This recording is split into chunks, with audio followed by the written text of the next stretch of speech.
You would notice if something was off, wouldn't you? But my brother, who does nothing, tells me not to interfere. They say siblings are different, but how can I stay silent when our dear mother isn't herself?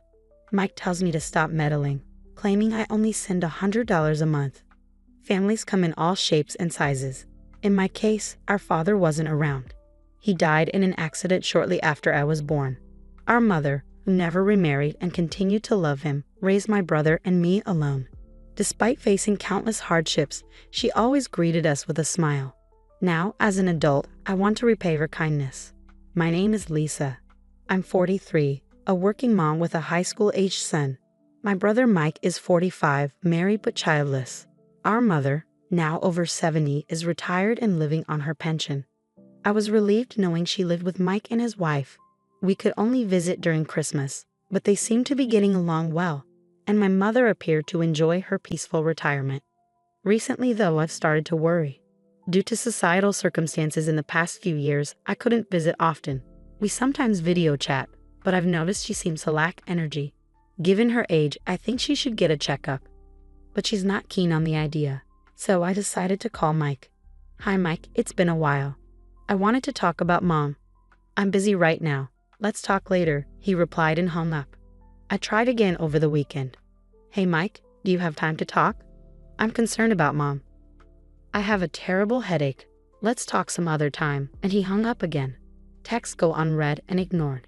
If this keeps up, even I will lose my patience. If he's busy or not feeling well, he could call back when he's free, right? If he doesn't like calls, he could at least reply to texts. I can't be too demanding since they are the ones taking care of Mom. I can't be there myself, but at least I send money, $2,000 every month from my salary to Mom. I've never told Mike about this, though I can't imagine he doesn't know. One day, while pondering over these thoughts, I got a phone call.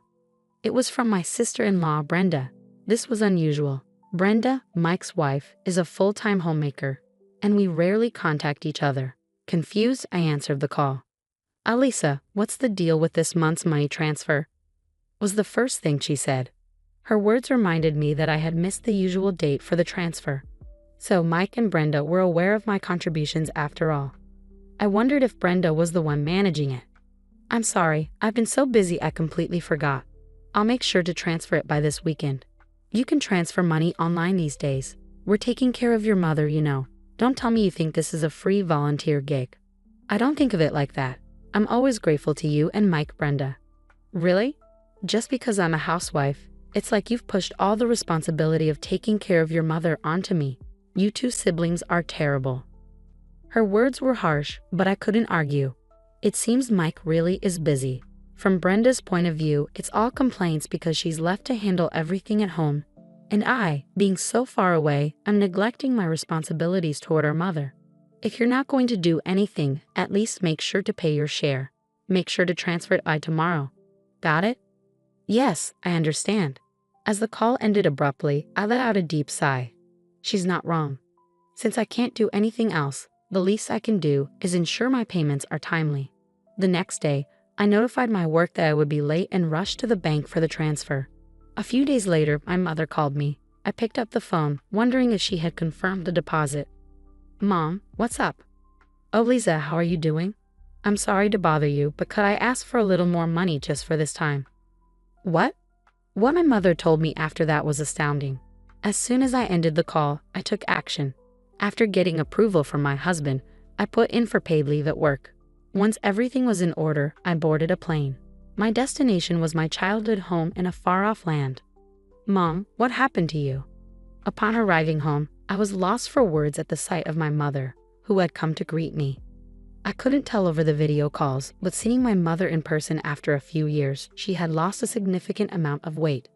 I understand she's older, but the degree of her weight loss is alarming. Are you not hungry? No, I definitely have an appetite, but there's no food. What? We don't have money, so there's not much to eat. No money? Wait, Mom, are you making meals? No, Lisa is preparing them. But with only having a cup of noodles every night, I've inevitably lost weight. What about Lisa? Does she also live with such a diet? She says she usually eats out and doesn't eat at home unless Mike is around. What's going on? She has the means to eat out, right? She lets my mother eat such poor meals. Mom, if you can't cook, what about takeout? You could even get some exercise going out to buy it yourself. I'd like to, but we don't have the money. You don't? What about the $2,000 I send every month? Well, Lisa takes it all for the monthly expenses. What? What kind of expenses? It would be too harsh to blame my mother. Her judgment may not be as sharp as it used to be. The problem lies with my brother and his wife. What on earth are they doing?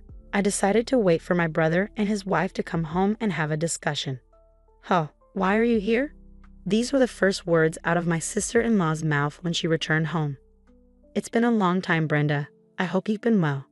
What's the deal, suddenly showing up? You know it's rude to just drop by, right? No, but just go. You're in the way. Be gone before Mike comes back. I suppose it's understandable if people are annoyed with me, but why on earth would they want me to go home so badly? Meanwhile, my brother Mike, who was worn out from working overtime, returned home. Huh, why are you here? This was the first thing out of Mike's mouth, too. With a wry smile, I told Mike and Brenda that we needed to have a discussion. What's there to discuss? It's about Mom, Mike. How much do you know about her situation? What's up with Mom? Mom has been eating just a cup of noodles every night. Did you know she wasn't eating anything else? Huh, what are you saying? I mean, Mom's only eating cup noodles. Brenda interrupted. You're being quite loud. What's with her sneezing every time I speak? And what's with those sneezes? Who does she think she is? Brenda, unflustered, looked away, ignoring my glare. I'm saying she's lost too much weight. Have you even been talking to Mom? Do you think I have any time between all this overtime work I've been doing during this recession? Brenda has been taking care of Mom instead of me. You do nothing, so don't butt in. But I can't keep quiet under these circumstances. I may not be able to look after her, but I'm sending money, aren't I? What happened to that money? You call that money? Don't act so high and mighty over a mere $100. The moment Mike said that, the room fell silent. What? I let out a small, surprised sound. If it were true that I was only sending $100, Mike's words would be entirely justified. However, that's not the case. What are you talking about? I've been transferring $2,000 every month. What? Now it was Mike's turn to be surprised. With a loud noise, Brenda abruptly stood up from her chair. Well, it's getting late, so how about we shower and go to bed? You must be tired, right? Lisa, you're disturbing the peace of the family. Go home. Go home? But Mike intervened. Hold on, Brenda. Where did you put Mom's bank book? I don't know. You did ask me to deposit money as soon as possible, didn't you? Don't spout nonsense. Lisa, Brenda, standing her ground against my mom and me, let out a small gasp when Mike called her name in a low voice. Mike is scary when he gets angry. That's a well-known fact in our house. But he only ever gets mad for good reason. He seemed genuinely angry now, having finally seen the situation for what it was. Where is Mom's bank book? Where is it? Wait, here it is. As Mike roared with anger, Brenda hurriedly brought out Mom's bank book. Seeing it, Mike was left speechless. Bam, she's been withdrawing $2,000 every month for years. Mike, you really didn't know? Yeah, Brenda told me she was only taking out $100 every month, and I believed her. What a mess. Such a misunderstanding. But the real problem is the person who caused this misunderstanding. Brenda, what did you do with the $1,900 from the money Lisa sends Mom after deducting the $100? It has just gone missing. What can you do about it? How does it just disappear? That's ridiculous. Well, it vanishes quickly if you gamble. There's nothing odd about that. What'd you just say? Gamble? Shake it off like you're cold and money will. What the heck are you saying? Lisa mentioned earlier that Mom only has a cup of noodles every day, so were you going to the casino during the day? Sometimes. How often is sometimes? I go to the casino from Monday to Friday and buy tickets online on weekends. That's every damn day. I'm astounded.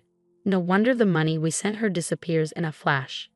In fact, she might have used up all the money Mike earned, excluding utilities and other necessary expenses.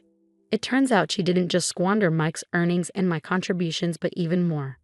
After summoning Brenda's parents, a unanimous decision was made to divorce. Excluding Brenda, Mike wanted a divorce. No, Brenda was crying out, but after being severely reprimanded by her parents, she finally quieted down. Mike agreed not to demand alimony but rather promised to return the exact amount that I had been funding to my mother. Of course, a lawyer was present and documents were created. Brenda's parents apologized and agreed to pay everything in a lump sum, including the alimony. According to Mike, Brenda returned home afterward and is living under the strict supervision of her parents. She is working from dawn to dusk to repay the money her parents paid up front. It seems her parents are in touch with Mike, saying they are teaching her discipline every day. Mike and Mom have started a life just for the two of them. My husband and I moved when our son started living alone for college to a location halfway between my parents' house and my husband's in Ohio. It was fortunate that both my husband and I were transferred to branches of our companies located there. I have even reduced my workload and started to support Mike and Mom's life. Although Mike is not good at cooking, he has been skipping work to deliver lunch to Mom. Mom's face has returned to its former plump and kind expression, which is a relief. With that in mind, I go to see my mother today. Mom, please live a long and healthy life.